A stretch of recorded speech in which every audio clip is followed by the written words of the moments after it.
Hosea chapter 12, verse 13. Now Jacob fled to the field of Aram when Israel served for a wife. Yes, he kept watch for a wife. So by a prophet Adonai brought Israel up out of Egypt, and by a prophet he was kept. Ephraim has provoked bitter anger, so his blood guilt will remain on him. His Lord will repay him for his contempt. Chapter 13. When Ephraim spoke, there was trembling. He exalted himself in Israel, but he became guilty through Baal and died. But now they sin more and more. They made themselves molten images, idols skillfully made from their silver, all of them the work of the craftsman. They say about them, "Let those who sacrifice kiss the calves." Therefore they will be like morning clouds, like dew passing away early, like chaff blown from the threshing floor, or like smoke from a chimney. Yet I have been Adonai your God since the land of Egypt. You should know no God but me, and there is no Savior apart from me. I myself knew you in the wilderness, in a land of terrible drought. While they were fed, they were satisfied. Filled, their hearts became haughty. Therefore they forgot me. So I became like a lion to them, like a leopard lying in wait by the way. I will meet them like a bear robbed of her cubs, and I will tear open their chests. There I will devour them like a lioness. A beast of the field will rip them to shreds.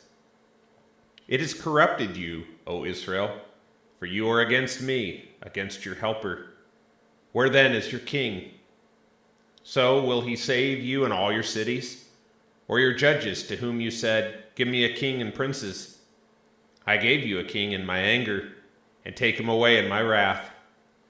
Ephraim is bound by iniquity. His sin is treasured up. Pains of birth come on him.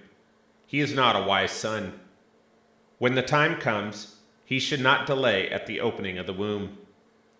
Should I ransom them from the hand of Sheol? Should I redeem them from death? O death, where are your plagues? O Sheol, where is your sting? Comfort is hidden from my eyes. Because he is the son of kinsmen, he should have been fruitful. An east wind will come, the wind from Adonai coming up from the wilderness. His spring will become dry, and his fountain will dry up. He will plunder the treasury of every precious vessel. Chapter 14. Samaria will bear her guilt, for she has rebelled against her God. They will fall by the sword, their infants dashed to pieces, the pregnant women ripped open. Return, O Israel, to Adonai your God, for you have stumbled in your iniquity. Take words with you and return to Adonai. Say to him, "Take away all iniquity and accept what is good, so we may repay with offerings of our lips." Assyria will not save us. We will not ride on horses, and we will never again say, "Our God," to the work of our hands. For with you, orphans find mercy. I will heal their backsliding. I will love them freely, for my anger will turn away from him. I will be like dew for Israel. He will blossom like a lily, and thrust out his roots like Lebanon. His tender shoots will spread out. His beauty will be like an olive tree, and his fragrance will be like Lebanon. Those dwelling in his shadow will return. They will grow grain and bud like a vine. His renown will be like the wine of Lebanon. Ephraim, what more are idols to me? I have responded and observed him. I will be like a luxuriant cypress tree. From me will be found your fruit. Who is wise? Let him discern these things. Who is intelligent?